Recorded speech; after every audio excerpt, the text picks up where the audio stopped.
Unacademy. Let's crack it.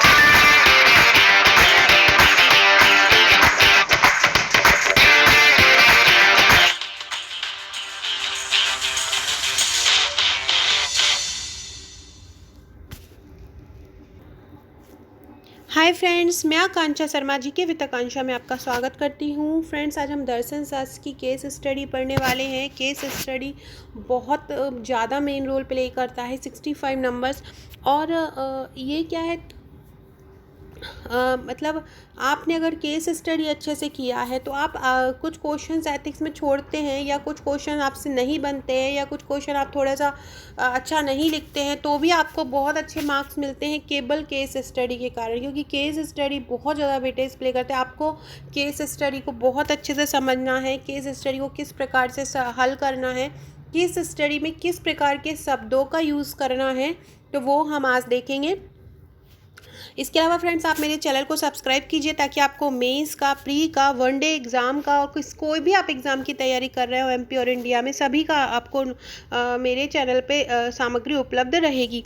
तो चलिए start करते हैं फ्रेंड्स। आगे बढ़ने से पहले अगर आपने व्हाट्सएप ग्रुप नहीं ऐड किया है तो आप व्हाट्सएप ग्रुप, ये सभी अलग अलग केस स्टडी है जो मैं अलग अलग दिन आपको बताऊँगी।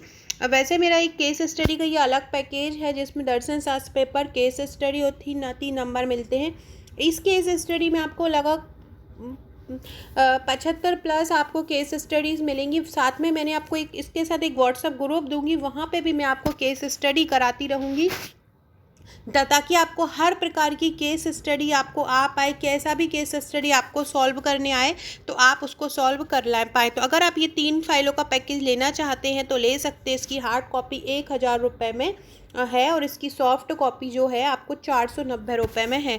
तो आप दोनों जो भी लेना चाहते हैं आप ले सकते हैं। तो चलिए स्टार्ट करते हैं।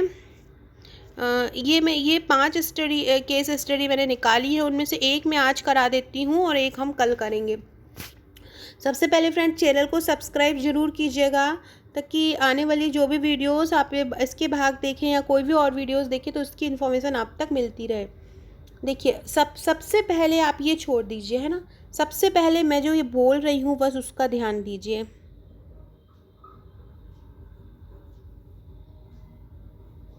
देखिए, वीडियो पसंद आए तो लाइक ज़रूर कीजिएगा। तो चलिए देखिए, सबसे पहले सपोज़ करो आप एक ज़िले में जिलाधीश है, मतलब आप एक कलेक्टर हैं।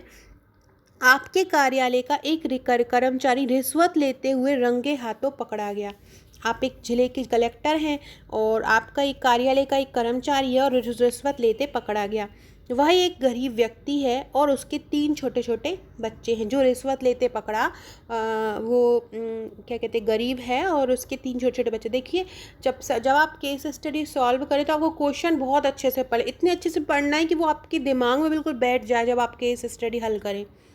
उसके माता पिता प्रायः अस्वस्थ रहते हैं, जो रिश्वत लेते पकड़ा गया है, और सारा परिवार आर्थिक रूप से उसी व्यक्ति के वेतन पर निर्भर है। अगर आप कोई कानूनी कार्रवाई करते हैं तो उस व्यक्ति का निलंबित होना तय है और यह भी हो सकता है कि उसे जेल जाना पड़े। ऐसा होने पर आपका परिवार संकट में आ सकता है, उसका परिवार संकट में आ सकता है। आप क्या करेंगे? देखो, ये जब भी केस स्टडी आती है ना तो हमें हमारे सामने एक नैतिक दुविधा आ जाती है कि हम उसको कैसे हल करें। आपको जब भी केस स्टडी लेना तो आपको वो बहुत संतुलन डिसीजन लेना रहता है कि आप किसी के साथ कुछ गलत भी ना करें और आप उसको सीख भी दे सकें। तो इसके लिए आप वर्डिंग का ऐसे यूज़ करना है जो एथिकल वर्ड्स होते हैं, एथिक्स के वर्ड्स होते हैं, आपको उस तरह का वर्ड यूज़ करना है। जब आप उस तरह के वर्ड यूज़ करते हैं तो आपको मार्क्स अच्छे मिलते हैं। अब हम पढ़ते हैं। देखो, निर्णय करने की पूरी शक्ति आपके हाथ में है। आप क्या निर्णय करेंगे और इस निर्णय का आधार क्या होगा, ये क्वेश्चन है। एक अच्छे अधिकारी की पहचान है कि वह अपनी शक्ति का न्यूनतम उपयोग करे। राज्य की जिम्मेदारी किसी विशेष व्यक्ति विशेष के प्रति नहीं है, पूरे समाज के प्रति है। अब आप अपना आंसर देंगे। इस स्थिति में मेरे सामने कई प्रश्न होंगे जिसके समाधान में से ही उचित नैतिक विकल्प का चयन होगा। अब मेरे सामने कई होंगे कि मैं उनकी शिकायत कर दूं, मैं उनको समझा दूं, या मैं शिकायत थोड़े से निम्न स्तर पे कर दूं और ऐसा बता दूं कि ऐसा ना हो, या मैं पर्सनली हेल्प कर दूं उनकी और शिकायत कर दूं। मतलब बहुत सारे मन में ऐसे चीज़ें आएंगी कि हम ये भी कर सकते हैं, हम बहुत सारे विकल्प होंगे हमारे पास, लेकिन हम जो नैतिक, जो मोरल जो ऑप्शन होगा हमारे पास, तो हम वो यूज़ करेंगे। सर्वप्रथम मैं ये देखूंगा कि उसने ऐसा कार्य पहली बार किया है या वह पहले भी ऐसा करता आया है। अपन को लिखना इस तरीके से है कि अपन उसको 1.5 पेज में लिख पाएँ, 1.5-2 पेज में लिख पाएँ। तो अपन सबसे पहले क्या बोला, हम क्या करेंगे, मैं सबसे पहले ये देखूंगी कि उसने ऐसा कार्य पहली बार किया है या वो ये काम पहले से करता आया है। अगर पहली बार है तो दंड कम होगा, और दोहराया गया है तो दंड ज़्यादा होगा।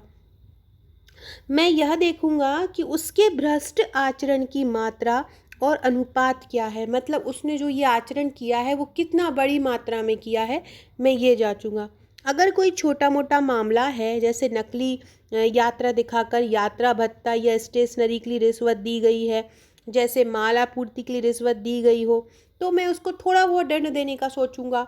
लेकिन यदि मामला गंभीर है तो सज़ा कठोर होना चाहिए, जैसे कि अस्पताल की दवाइयों, सड़कें निर्माण, फ्लाईओवर, लालच के लिए कई व्यक्तियों की जिंदगी का दांव पर लगाना।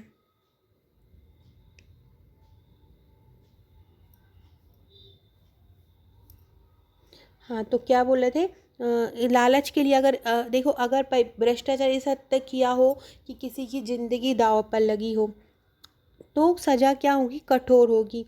जैसे कि यदि मामला गंभीर है तो अस्पताल की दवाइयों, सड़कें निर्माण, फ्लाईओवर आदि गुणवत्ता से समझौते करते हुए रिश्वत ली गई हो, तो सज़ा कैसी होना चाहिए, तो सज़ा कठोर होना चाहिए, क्योंकि यहाँ उसने अपने लालच के लिए कई व्यक्तियों की ज़िंदगी को दांव पर लगाया है। एक प्रश्न यह भी है कि अगर मैं कोई कदम उठाऊंगा तो उसके परिवार का क्या होगा, ये भी दुविधा आ रही है। इस संबंध में मेरी प्रक्रिया ये होगी, निर्णय प्रक्रिया। अगर गलती छोटी है तो मैं उसको चेतावनी देकर छोड़ दूंगा। अगर गलती बड़ी है तो उसके विरुद्ध कार्यवाही करूँगा ज़रूर, लेकिन ऐसी कार्यवाही करूँगा कि उसको निलंबित ना होना पड़े, उसके बच्चों की पढ़ाई का नुकसान ना हो, इसके लिए वैकल्पिक रास्ता निकालने की भी कोशिश करूँगा। जैसे यदि वे किसी सरकारी योजना की परिधि में आते हैं तो उसके द्वारा समाज के ऐसे लोगों को प्रेरित करके जो सामाजिक योगदान में रखते हैं, उससे उसको मैं जोड़ूंगा। तो इस प्रकार से हम ये केस स्टडी को सॉल्व कर सकते हैं। इस प्रकार की केस स्टडी आती है, कोई भी केस स्टडी हमारे पास आती है तो हमारे पास 3 उसकी स्थितियाँ आ जाती हैं। उन 3 स्थितियों के द्वारा हम उसको सॉल्व कर सकते हैं, मतलब हमको उन तीनों का आंसर्स देना पड़ता है। कभी कभी ऐसी केस स्टडी आ जाती है, मैं आपको करवाऊंगी, वीडियो में भी करवा दूंगी। और आज ये 5 केस स्टडी मैंने निकाली है, तो ये एथिक्स के ग्रुप में आज मैं दे दूंगी आप लोग को, तो आप इसको आप अपने से पढ़ लीजिएगा 1-2 बार, तो आपको सॉल्व करना जाएगा। और एक जगह पे सेव कर लीजिएगा, जब एग्ज़ाम होगा तो इसको एक बार पढ़ते जाइएगा, क्योंकि अगर पढ़ के नहीं जाएंगे ना तो केस स्टडी में बहुत ज़्यादा प्रॉब्लम होगा। मैं बार बार वो यही बोलूँगी कि केस स्टडी बहुत ज़्यादा रोल प्ले करता है आपका एथिक्स के एग्ज़ाम में। तो अगर आप बहुत सारी हर तरह की केस स्टडी सॉल्व कर लेते तो आपको कोई प्रॉब्लम ही नहीं होगी, मेंस में आप केस स्टडी सॉल्व कर पाएंगे। तो अगली केस स्टडी हम कल पढ़ेंगे, जो एक अलग टाइप की रहेगी। तो चैनल को सब्सक्राइब ज़रूर कीजिएगा। और अगर आप नोट्स लेना चाहते हैं मेरे मेंस के, प्रीलिम्स के, तो आप ले सकते हैं। ये मेरा mains, prelims plus solve paper का पैकेज है, तो आप ले सकते हैं। और एक और महत्वपूर्ण जानकारी मैं आपको दे दूँ, अब आप अनअकैडमी में फिर से जुड़ सकते हैं। मतलब 1 दिसंबर से अनअकैडमी ने एक बहुत बड़ा प्रोग्राम लॉन्च किया, उस प्रोग्राम की जानकारी मैं आपको दे देती हूँ। इसमें आपको इस क्लास में क्या होगा, 500 प्लस आपको लाइव क्लास दी जाएंगी हर वीक में।